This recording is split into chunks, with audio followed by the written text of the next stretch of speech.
అండి, ఎలా ఉన్నారు? బాగున్నారా? నేను మీ కత్తర్లక్ష్మి. బోర్డింగ్ అయిపోయిందండి, ఎయిటింగ్ హాల్లో కూర్చున్నాం. ఇంకా టైం ఉందంటున్నారు ఫ్లైట్కి. కూర్చుని ఉన్నామండి. నాకు ఇక్కడ ఇద్దరు అక్కలు దొరికారు.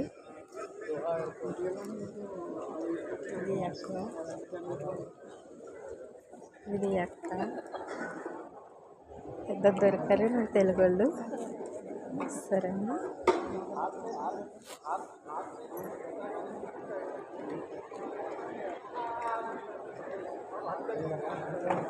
వీలైతే కామెంట్ పెట్టండి.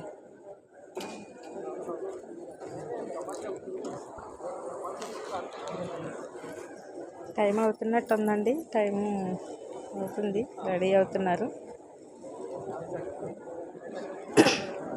మా వీడియో నచ్చినట్టయితే లైక్ చేయండి, షేర్ చేయండి, సబ్స్క్రైబ్ చేసుకోండి. వీలైతే కామెంట్ పెట్టండి, సపోర్ట్ చేయండి అబ్బా, ప్లీజ్ అబ్బా, ప్లీజ్.